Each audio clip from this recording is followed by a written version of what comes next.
Welcome to Introduction to Programming Concepts Part 1.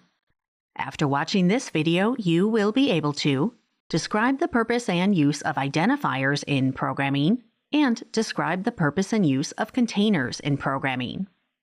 To fully understand software programming, there are some fundamental programming concepts you need to know first. The first concepts you will look at are identifiers. Software developers use an identifier to reference a program component, such as a stored value, a method, an interface, or a class by assigning a custom named label to it. If the identifier stores data, then the data values in the program can be one of two types, either a constant or a variable. A constant is a data item whose value does not change within a program. This could be a numerical constant, such as the mathematical value of pi, or it could be a text string that remains constant, such as a player's name within a game. Constants are also referred to as named constants. You assign a value to a constant when you define it.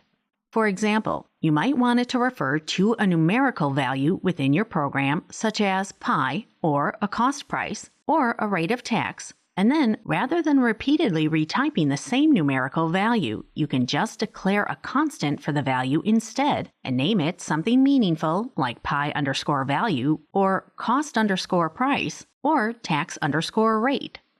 There are a couple of major benefits to using constants in your programs. One is for ease of readability in your code, and the other is that if the specified value changes in the future, you only need to change it once on the constant, rather than finding every instance of that numerical value within your code and changing it.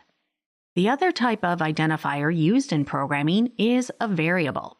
As the name suggests, this kind of identifier is not constant. Its value can change during the program's execution, such as a user entering their age in an application or a high score in a game. Variables can be strings of text, numerical values, or any other type of data. Using a variable as an identifier is a useful way to refer to program items that are unknown to you, such as a user name, a service, or a file name, for instance. If you don't use a variable, then you will need to hard code all the names and values in your program, which is not considered best practice. Variables can be declared and assigned a data type and initial value as they are defined, or you can decide not to assign an initial value when you define a variable and instead have the value assigned later by instructions within the program. In addition to the identifier data structures already discussed, there are also special kinds of identifiers that can reference multiple elements in a program, and these are referred to as containers. Being able to specify multiple elements means that you don't have to create a variable for every individual element. This makes it faster and more efficient. For example, if you only want to store 6 numerical integers, then you could argue that you could just create 6 variables, one for each. But what if you need to store 1,000 integers or more? In such a case, defining 1,000 variables would obviously be an unwieldy and inefficient programming technique. So in this case, you would use a container. There are two types of containers to specify multiple elements: arrays and vectors.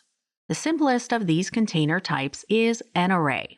In an array, a fixed number of elements of the same type are stored in sequential order starting from index 0. When you declare an array, you specify the data type of the values it contains, such as an integer, or Boolean, or a string, and then the maximum number of elements it can contain. The syntax for declaring an array is to specify the data type first, then the name of the array, then the maximum size of the array in square braces. In contrast to arrays that have a fixed size, vectors have a dynamic size, and they will automatically resize themselves as you add elements to them or remove elements from them. For this reason, you may also see them referred to as dynamic arrays. Because they are dynamic in nature, vectors take up more memory space than arrays, and their elements also take a little longer to access than elements in an array, as they are not stored in sequential memory locations. The syntax for declaring a vector is to specify the container type of the vector first, then specify the data type in angle brackets, then the name of the array. Note that because it is a vector, you do not need to specify a maximum number of values it can contain because the size is not fixed, it is dynamic.